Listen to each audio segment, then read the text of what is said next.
ഈ വർഷത്തെ ആദ്യത്തെ മോർണിംഗ് റൂട്ടീൻ കേട്ടോ. എനിക്കറിയാം ഇതിന് ഒത്തിരി ആൾക്കാർക്ക് ഇഷ്ടമാണ് ഞങ്ങളെ രണ്ടുപേരെയും മോർണിംഗ് റൂട്ടീൻ എന്ന്. അപ്പം പതിവ് പോലെ തന്നെ തൈറോയിഡിന്റെ ടാബ്ലറ്റ് കഴിച്ചാട്ടോ മോർണിംഗ് റൂട്ടീൻ സ്റ്റാർട്ട് ചെയ്തത്.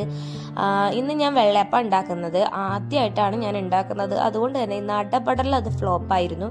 നാട്ടിലെ രണ്ട് അമ്മമാരും നന്നായിട്ട് കുക്ക് ചെയ്യുന്നത് കൊണ്ട് തന്നെ അവരുടെ വെള്ളയപ്പം ഭയങ്കര ടേസ്റ്റാണ്. ഞാനൊരു അറ്റംപ്റ്റ് നടത്തി. വളരെ കുറച്ച് മാവ് മാത്രമേ ഇതിനു വേണ്ടി സെറ്റ് ചെയ്തിട്ടുള്ളൂ. എന്താ എവിടെ എങ്ങനെയാ പറ്റിപ്പോയതെന്ന് എനിക്കറിയില്ല. ആകെ മൊത്തം ഒരു അയ്യോ, എനിക്ക് ഓർക്കുമ്പോൾ വിഷമാവുന്നു. അപ്പോൾ അത് ഉണ്ടാക്കി കഴിഞ്ഞു. ഞാൻ നോക്കുമ്പോൾ രാവിലെ നല്ല അടിപൊളി സൺലൈറ്റും നല്ലൊരു വെതറായിരുന്നു, ചെറിയ തണുപ്പുള്ളൊരു വെതർ. അപ്പം ചീറ്റിപ്പോകുന്ന നേരത്തെ മനസ്സിലാക്കിയതുകൊണ്ടാണോ എന്ന് അറിയില്ല.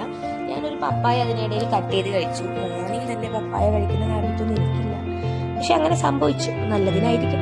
പിന്നെ വാവേനെ എഴുന്നേൽപ്പിച്ചു. ഉറങ്ങാൻ ലേറ്റ് ആയതുകൊണ്ട് തന്നെ എഴുന്നേക്കാനും മൂപ്പത്തി ഇന്ന് ലേറ്റ് ആയിരുന്നു. അപ്പൊ ഇതിന്റെ സെക്കൻഡ് പാർട്ട് കാണാൻ മറക്കരുത് കേട്ടോ.